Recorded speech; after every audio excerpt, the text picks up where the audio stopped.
দিয়ে সব শুয়ে পড়ো। ভাবি গরম থাকতে থাকতে খেয়ে নিবি, আগে দিদাকে দিয়ে দি।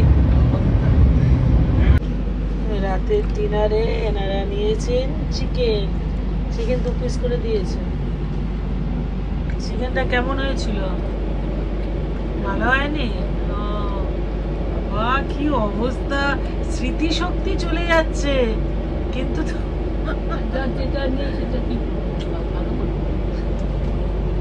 এইখানে তো এইরকমই হয়।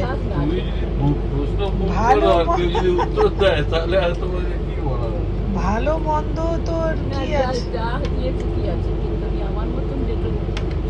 তোর রান্নাটা কার মতন আছে? তোমার মতন হয়নি।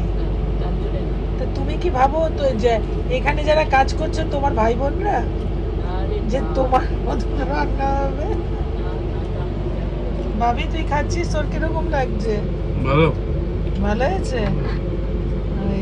যেটা তোদের ভালো লাগবে সেটা দিদার ভালোই লাগবেই না। দিদা মনে করে দিদার সমস্ত ভাই বোনেরা সব কুক, মানে সবাই রান্না জানে এইরকম আর কি। যাই হোক, বাইরে বেরিয়ে ভেজ খাওয়াটা সবচেয়ে ভালো। তাহলে ভাগ্যিস তোমার জন্য আমি ভেজ বলিনি, আমারটাই বলেছি শুধু। তাহলে তুমি খেতেই পারতে না।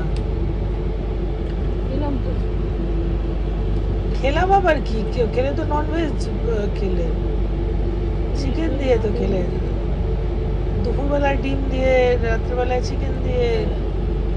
বাইরে বেরোলে ভেজ খাওয়াও, হালকা খাও, তাতে শরীরটা ঠিক থাকবে। আরেকজন আমার ভোজন রসিক ছেলে, পকোড়া থেকে এই থেকে সব হলো।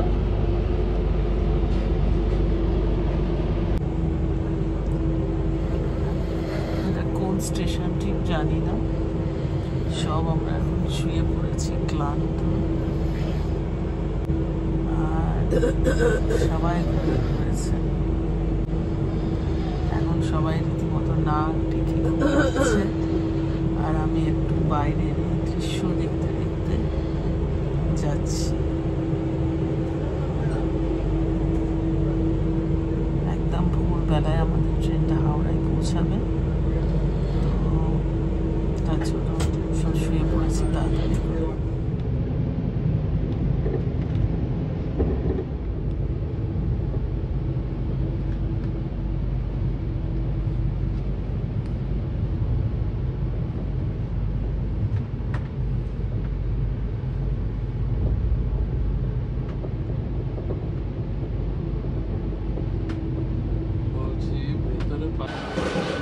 সুপ্রভাত, আমরা ঠিক রাইট টাইমে পৌঁছে গেছি।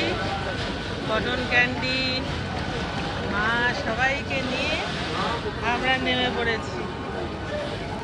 আবার তোমাদের সঙ্গে দেখা হবে আমাদের ঘরে গিয়ে।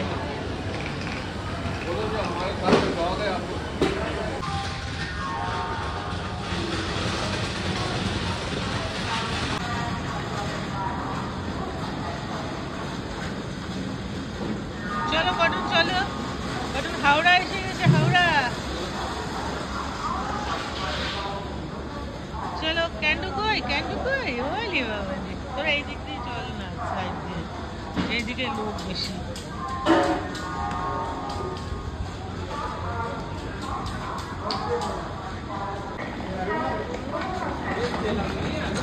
ব্যাস ব্যাস, বসে যাও, বসে যাও, বসে যাও। ও পা নেই, পা লেগে যাবে, পা। এই যে ठीक से बैठे ना, बस। पीने वाला मोमेंट है, प्लेन वाला पे चलिएगा।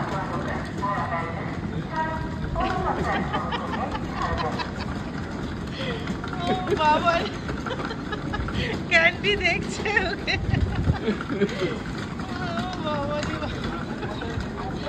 দেখ কটনের জন্য কি ব্যবস্থা করা হলো, দেখ। না পারছে না বেচারা, না ও পানি। এইদিকে কটন, এদিকে দিদা, এদিকে ক্যান্ডু লেগে যাবে কিন্তু ক্যান্ডিকে সাইড করা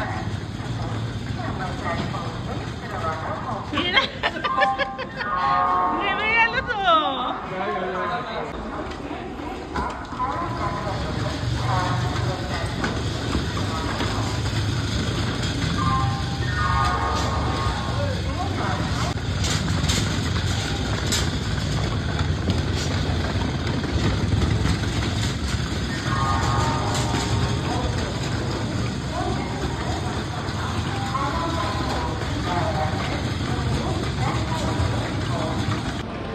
এটা আমাদের কটন বাবুর জন্য স্পেশাল গাড়ির ব্যবস্থা করা হয়েছে। ওর আসলে পাটা একটু ইনজুর্ড আছে, তার জন্য মানে হাওড়া স্টেশনে এতটা হাঁটা ওর জন্য আর সম্ভব ছিল না। লেজুটা বেরিয়ে রয়েছে।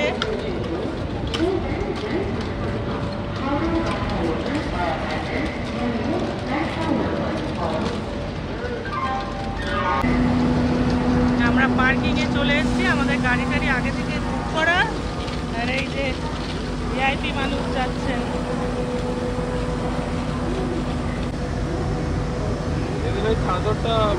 পেতে দেবো আগে, ঠিক আছে। আমরা দুটো গাড়ি নিয়েছি, একটা বড় একটা ছোট। আচ্ছা, এখান থেকে আমার একটু বার করে নিতে হবে জিনিস।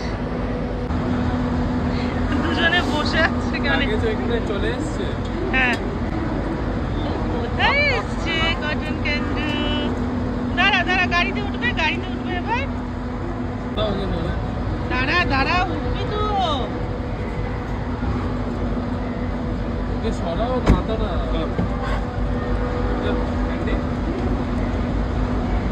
কটন কটন গাড়িতে উঠবে। এখানে একেবারে ধস্তাধস্তি করে মাকে গাড়িতে ওঠানো হলো। এই ছোট গাড়িটা আমরা নিয়ে নিয়েছি, আমি আর মা যাচ্ছি। আর ওই বড় গাড়িটায় কটন ক্যান্ডি, পাপা আর দাদা যাবে।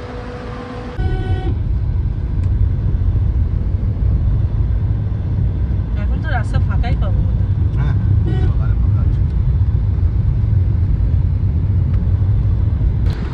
অনেকদিন পর মানে কলকাতা শহরের এত ভোরবেলাটা দেখতে পাচ্ছি। মানে বেশ সুন্দর, সবে সূর্য উঠেছে আর ফাঁকা রাস্তা, বেশ ভালো লাগছিল। নর্মালি কলকাতায় এলে এত সকাল সকাল মানে বের হওয়াটা হয় না। তো যাই হোক, আমাদের আগে আগে কটন ক্যান্ডিদের গাড়িটা যাচ্ছে। এখন আমরা ঢুকে পড়েছি আমাদের ক্যাম্পাসে। আর যেহেতু এখন সবে 6:30 বাজে, তো পুরো ফাঁকা। প্রথমে আমাদের সিকিউরিটি ওরা তো একটু চেক করে, তারপর এখন পাশেই দেখছি প্যান্ডেল হয়েছে পুজোর, মানে একটা বেশ ভালো রেশ সেখানে। যাই হোক, ফাইনালি পৌঁছে গেলাম। হ্যাঁ, চলবো না, দেখি ওরা কোথায় দাঁড়াচ্ছে। চাবিটা চাবি অন্য কোথাও রাখা আছে, তাই তো? হ্যাঁ, এই পাশেই ক্লাব হাউসটা। আর এখানে এটা পেরুলেই এখানে প্যান্ডেল, দুর্গাপুজোর সুন্দর প্যান্ডেল হয়ে গেছে। যাই হোক, এখন দেখার বিষয় হলো কটন ক্যান্ডি এখানে কি করে। ফার্স্ট টাইম ওরা কলকাতায় এসেছে, এখন কি করে সেটাই হলো ব্যাপার। চলো তাহলে দেখতে থাকো, আবার পরের ব্লগে তোমাদের সাথে দেখা হচ্ছে। টাটা। কোথায় এসছে?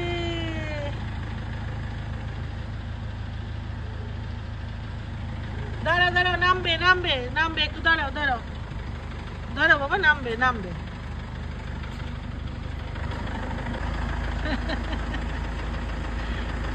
ক্যান্ডি আবার এই সাইডে চলে এসছে। গাড়ি স্টার্ট হয় না,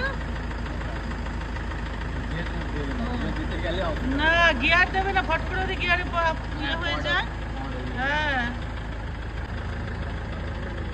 হ্যাঁ, অলি বাবুলি কোথায় এসছে?